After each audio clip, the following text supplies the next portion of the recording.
Hello नमस्कार दोस्तों, स्वागत है आप सबका आपके अपने यूट्यूब चैनल ज्ञानी शिक्षा में। तो दोस्तों, आपको पता होगा कि उत्तर प्रदेश पुलिस की परीक्षा का एग्ज़ाम डेट बहुत ही नज़दीक आ चुका है और इसी को ध्यान में रखते हुए आप लोगों के लिए मैं एक बहुत ही ज़्यादा महत्वपूर्ण टॉपिक लेकर आया हूं।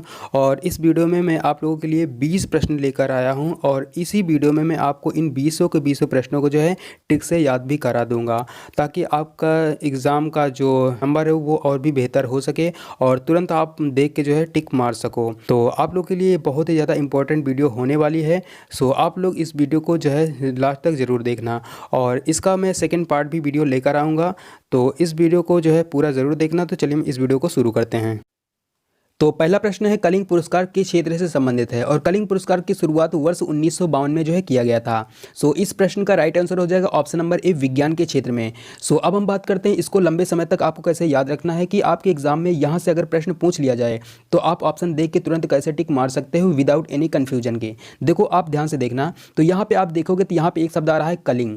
आपको पता होगा कि कलिंग का जो युद्ध हुआ था मौर्य सम्राट अशोक और कलिंग के राजा अनंत पद्मनाभन के बीच 261 ईसा पूर्व में, कब 261 बीसी 261 ईसा पूर्व में जो है लड़ा गया था। और इस युद्ध में लगभग 1 लाख लोगों को जो है मारा गया था, ठीक है। और लगभग 1,50,000 लोगों को जो है बंदी बना लिया गया था और जो बंदी बनाया गया था उनको भी बाद में जो है जान से मार दिया गया था। तो आप सोच सकते हो कि यह युद्ध कितना बड़ा युद्ध था। तो ये बात मैं आपको क्यों याद करा रहा हूँ, ठीक है, क्योंकि मैं इस प्रश्न को वहाँ से जो है रिलेट करने की कोशिश कर रहा हूँ, ठीक है। आप ध्यान से देखना। तो देखो, जो कलिंग का युद्ध हुआ था क्यों हुआ था? कलिंग का युद्ध इसलिए हुआ था क्योंकि उस समय लोगों को जो है ज्ञान नहीं था। आपको पता होगा कि युद्ध में सिर्फ और सिर्फ एक दूसरे का विनाश होता है, एक दूसरे को लोग जो है जान से मार देते हैं। तो कलिंग का युद्ध क्यों हुआ था? क्योंकि उस समय के लोगों को ज्ञान नहीं था। ज्ञान से हो जाएगा विज्ञान, ठीक है। तो कलिंग पुरस्कार क्या हो जाएगा? विज्ञान के क्षेत्र में हो जाएगा। तो आपको ये प्रश्न याद हो गया होगा। तो चलते हैं हम अगले प्रश्न पर। प्रश्न नंबर दूसरा है, शांति स्वरूप भटनागर पुरस्कार किस क्षेत्र से संबंधित है? और इस पुरस्कार की शुरुआत वर्ष 1957 से जो है किया गया था। और इस प्रश्न का राइट आंसर हो जाएगा ऑप्शन नंबर ए, पर्यावरण के क्षेत्र में। अब इसको आपको ध्यान से देखना कि इसको आपको कैसे याद रखना है। देखो, यहाँ पे है शांति और यहाँ पे है नागर में याद रखना नगर। अगर आपको अपने नगर में अगर शांति बना के रखना है तो आपको अपने पर्यावरण को जो है सुरक्षित रखना है, ठीक है। क्योंकि आपका जो है पर्यावरण अगर सुरक्षित रहेगा, आपका नगर और आप जो है सुरक्षित रहेंगे। आप ऐसे याद कर सकते हो। तो आई होप को आपको जो है याद हो चुका होगा। अब हम चलते हैं अगले प्रश्न पर। जो अगला प्रश्न है वो है, गोल्डन पांडा पुरस्कार किस क्षेत्र से संबंधित है? कौन सा पुरस्कार? गोल्डन पांडा पुरस्कार। इस प्रश्न का जो राइट आंसर हो जाएगा वो ऑप्शन नंबर डी हो जाएगा, पर्यावरण के क्षेत्र में। अब इसको आपको कैसे याद रखना है? देखो यहाँ पे आप ध्यान देना। देखो यहाँ पे एक शब्द है गोल्डन। गोल्डन से याद रखना गोल्ड। गोल्ड माने क्या होता है? सोना होता है। और यहाँ पे है पर्यावरण, ठीक है। आपको सुरक्षित अगर रहना है तो आपको अपने पर्यावरण को जो है गोल्ड के समान समझना है, ठीक है। सोने के समान आपको रखना है, सोना समझना है। तो क्या करना है आपको? अगर सुरक्षित रखना है तो अपने पर्यावरण को आपको क्या रखना है? गोल्ड यानी सोना समझ के रखना है, ठीक है। सोने की तरह आपको सुरक्षित रखना है। तो ये प्रश्न हो गया। अब हम चलते हैं अगले प्रश्न पे। तो जो अगला प्रश्न है वो है टॉयलर पुरस्कार। क्या है? टायलर पुरस्कार है, ठीक है। और इस प्रश्न का जो राइट आंसर हो जाएगा वो ऑप्शन नंबर बी हो जाएगा, पर्यावरण के क्षेत्र में, ठीक है। आपको यहाँ पे एक शब्द आ रहा होगा टॉय। टॉय से याद रखना टॉय। टॉय माने क्या होता है? खिलौना है, होता है, ठीक है, खिलौना। तो देखो, खिलौना कहाँ बनेगा? खिलौना बनेगा आपके पर्यावरण में ही ना। चाहे वो खिलौना बने, चाहे जितनी भी वस्तुएं जो बनती हैं आपके पर्यावरण में ही तो बनती है ना। तो ये आपको यहाँ से याद हो जाएगी, टॉयलर जो पुरस्कार है वो हमारे पर्यावरण में ही बनता है। तो पर्यावरण इसका जो राइट आंसर हो जाएगा। और चलते हैं हम अगले प्रश्न पर। तो अगला प्रश्न है, गोल्डन ग्लोबल पुरस्कार किस क्षेत्र से संबंधित है? कौन सा पुरस्कार? गोल्डन ग्लोबल पुरस्कार, ठीक है। अब जो है इसका जो राइट आंसर हो जाएगा वो ऑप्शन नंबर ए हो जाएगा, फिल्म जगत के क्षेत्र में हो जाएगा, ठीक है। तो अब इसको आपको कैसे याद रखना है, ध्यान से देखना। देखो यहाँ पे एक शब्द आ रहा है बल, ठीक है। तो जो फिल्म बनाते हैं उनके अंदर बल होता है, ठीक है। एक फिल्म कौन बना सकता है जिसके अंदर बल होगा, ठीक है। क्योंकि जो फिल्म बनाने में बहुत ज़्यादा आपको दौड़ भाग करनी होती है। फिल्म एक दिन में तो बनता नहीं है, आपको कई वर्ष लग जाते हैं फिल्म बनाने में, ठीक है। तो फिल्म कौन बना सकता है? जिसके अंदर बल होगा, ठीक है। जो दौड़ भाग कर सकता है, जो डेली जो है फिल्म की शूटिंग कर सकते हैं, वही जो है एक फिल्म को जो है बना सकता है। तो आप ऐसे याद रखना कि फिल्म कौन बना सकता है? जिसके अंदर बल होगा, यानी गोल्डन ग्लोबल पुरस्कार फिल्म जगत के क्षेत्र में। इसका जो right answer option number A हो जाएगा। अब हम चलते हैं अगले प्रश्न पर। अगला प्रश्न है, गोल्डन पाम्स पुरस्कार किस क्षेत्र से संबंधित है? कौन सा पुरस्कार? गोल्डन पाम्स पुरस्कार। इस प्रश्न का राइट आंसर हो जाएगा ऑप्शन नंबर बी, फिल्म जगत के क्षेत्र में, ठीक है। तो आपको इसको याद रखना है। इसका ट्रिक मुझसे बना नहीं, आप ट्राई करना कि इसका आप ट्रिक बना लेना, ठीक है। तो अब हम चलते हैं अगले प्रश्न पर। अगला प्रश्न है, प्रश्न नंबर 7वां है, ऑस्कर ऑस्कर अवार्ड से संबंधित क्षेत्र कौन सा है? ठीक है, तो इसकी शुरुआत जो है वर्ष 1929 में किया गया था। तो इसका जो राइट आंसर हो जाएगा वो ऑप्शन नंबर हो जाएगा डी, फिल्म के क्षेत्र में। ठीक है, आपको इसको कैसे याद रखना है, आप ध्यान से देखना। देखो यहाँ पे एक है अक्सर, ठीक है, ऑस्कर से याद रखना अस्कर, ऑस्कर, ठीक है, अक्सर। अक्सर लोग क्या करते हैं, फिल्म देखना पसंद करते हैं। अगर कोई फ्री है, अगर कोई फ्री है, आप फ्री हो तो आप क्या करते हो, आप जो है कहते हो चलो भाई पिक्चर ही देखते हैं, चलो जो है फिल्म ही देखते हैं, हम फ्री हैं तो चलो जो है फिल्म ही देखते हैं। तो अक्सर लोग क्या करते हैं, अक्सर फ्री टाइम में लोग क्या करते हैं, फिल्म देखना पसंद करते हैं। तो ऐसे आप जो है रिलेट करके याद कर सकते हो कि अक्सर लोग क्या करते हैं, फिल्म देखना पसंद करते हैं। तो अगला प्रश्न है हमारा, ग्रैमी अवार्ड किस क्षेत्र से संबंधित है? ठीक है, ग्रैमी अवार्ड किस क्षेत्र से संबंधित है और इसकी शुरुआत जो है वर्ष 1959 से जो है किया गया था। ठीक है, तो इस प्रश्न का जो राइट आंसर हो जाएगा वो ऑप्शन नंबर ए हो जाएगा, संगीत के क्षेत्र में। अब इसको आपको ध्यान से देखना है, इसको कैसे याद रखना है। ठीक है, तो यहाँ पे एक शब्द आ रहा है मी, ठीक है, ग्रैमी में याद रखना मी। मी माने क्या होता है, मी को आप इससे ऐसे याद रखोगे तो एम ई मी, मी माने होता है मुझे। तो मुझे क्या सुनना पसंद है, मुझे जो है संगीत सुनना बहुत ही ज़्यादा पसंद है, क्योंकि मैं कहीं पर जा रहा हूँ, बाइक ड्राइव कर रहा हूँ, कुछ भी ड्राइव अगर मैं कर रहा हूँ तो क्या करूँगा, मैं ईयरफोन लगा लूँगा और जो है संगीत सुनूंगा। ठीक है, संगीत सुनते हुए आराम से निकल जाऊंगा। तो ऐसे याद कर सकते हो कि मुझे क्या पसंद है, मुझे जो है संगीत सुनना पसंद है, यानी गाना सुनना पसंद है।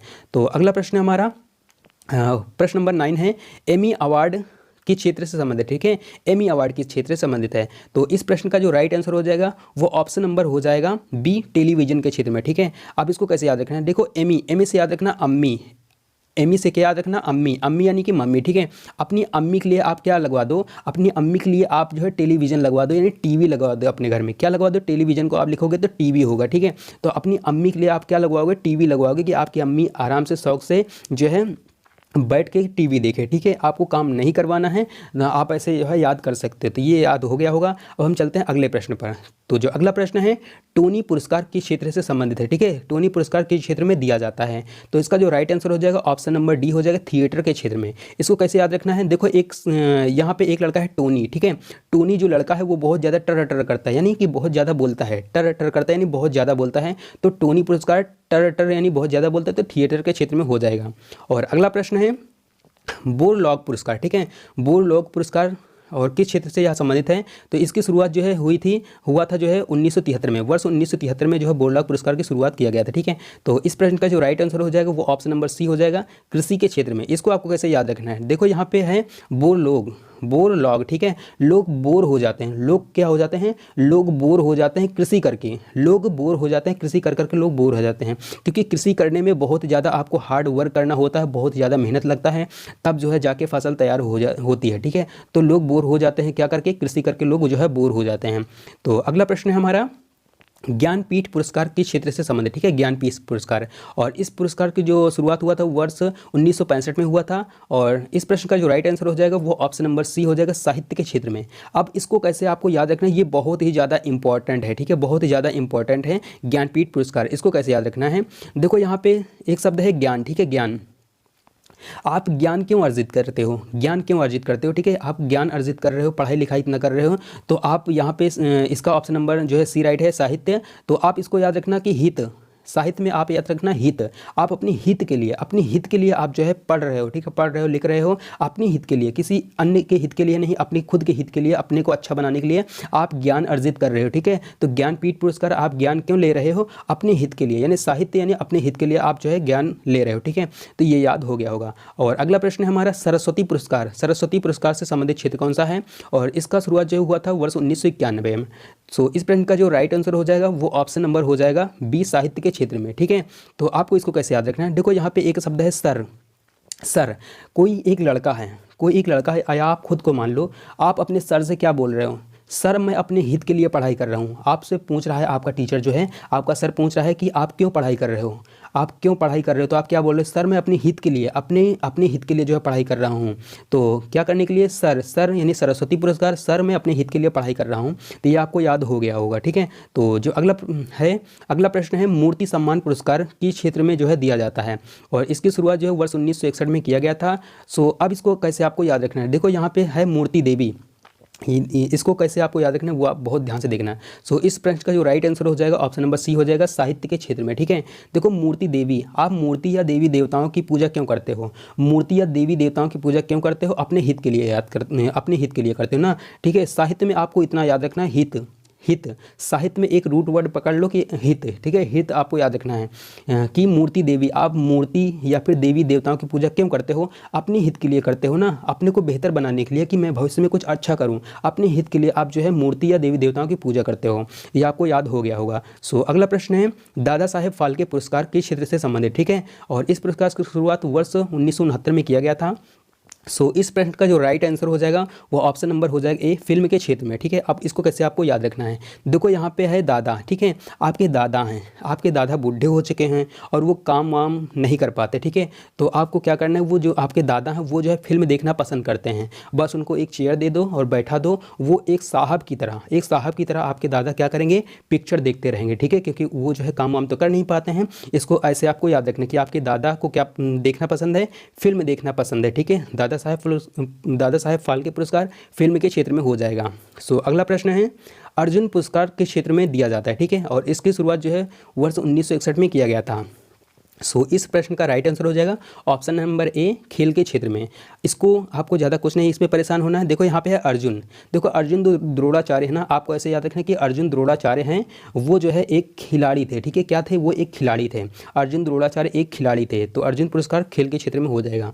अगला प्रश्न है हमारा गुरु द्रोणाचार्य पुरस्कार किस क्षेत्र से संबंधित है, गुरु द्रोणाचार्य पुरस्कार, और इस पुरस्कार की शुरुआत जो है वर्ष 1985 में हुआ था। सो इस प्रश्न का जो राइट आंसर हो जाएगा वो ऑप्शन नंबर बी हो जाएगा, खेल प्रशिक्षकों को।